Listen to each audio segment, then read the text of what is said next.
নমস্কার বন্ধুরা, আমি সোমা। তো আজকে আমাদের রেসিপি হচ্ছে স্যান্ডউইচ। তার জন্য প্রথমে কেটে নেওয়া হচ্ছে বাঁধাকপি। তো একদমই কুচি কুচি করে কেটে নেওয়া হবে সুন্দরভাবে। আজকে যেটা আমি দেখাবো সম্পূর্ণ একদমই নিরামিষ, এতে কোনো আমিষের কোনো ছোঁয়াই নেই বলতে গেলে। কাঁচা লঙ্কা, এরপর হচ্ছে টমেটোর ভেতরের অংশটা বের করে দিয়ে আমাদেরকে কাটতে হবে, কারণ না হলে স্যান্ডউইচে যে জলটা বেরোবে না, তার জন্য স্যান্ডউইচটা নষ্ট হয়ে যাবে, এত ক্রিস্পি লাগবে না। তাই জন্য ভেতরের জিনিসটাকে বের করে দেওয়া হয়েছে। সম্পূর্ণ নিরামিষে আপনারা বানিয়ে নিতে পারেন বাড়িতে, চট জলদি হয়ে যাবে।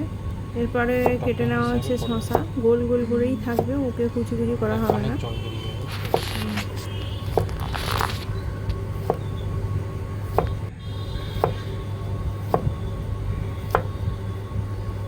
এবার এইগুলো কেটে নেওয়ার পরে সব কিছু দিয়ে, ওই যে সাদা অংশটা যেটা দেখছেন, ওটা হচ্ছে আমাদের পনির ছিল না বলে ছানা দিয়েই করা হয়েছে। ছানা দিয়ে পুরো সুন্দরভাবে মাখিয়ে নেওয়া হয়েছে।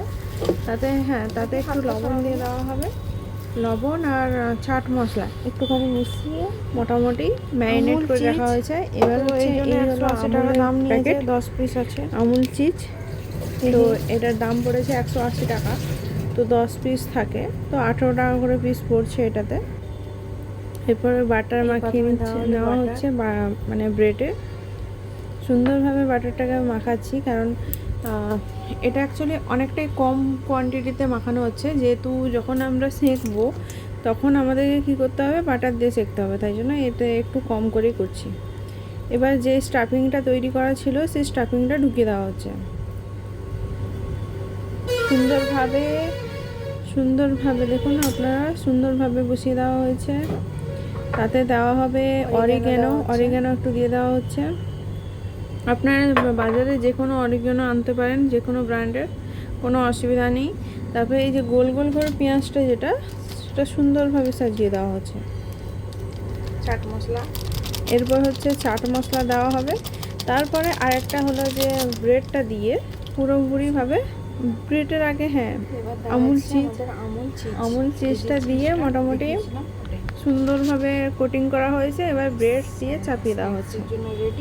ভালো করে চাপাতে হবে, নাহলে বেরিয়ে গেলে যারা বাজে ব্যাপার হয়ে যাবে। এবার একটা প্যান নিয়ে নিয়েছি, যেহেতু আমাদের ননস্টিকের কড়া নেই, প্যান নেই, তো এই জন্য একটা সিলভারের একটা প্যান নিয়ে নিয়েছি। তার মধ্যে বাটার একটু ঘষে দেওয়া হয়েছে, ঘষে দিলাম।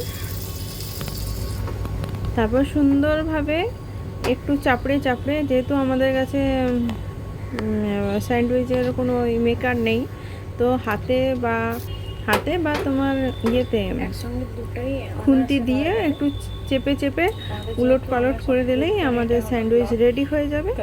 তো এটা সম্পূর্ণ নিরামিষ। আপনারা নিরামিষের দিনে আরামসে আপনারা তৈরি করে খাওয়াতেও পারেন, নিজেরাও খেতে পারেন, এনজয় করতে পারেন।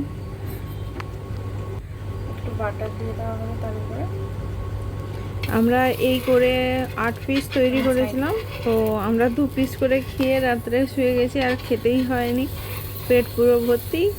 আর বাদ বাকি যেটা ছিল আমার ভাসুর, দাদা, ওনাদেরকে খাইয়েছিলাম। ব্যাস এইটুকুনি আর কি।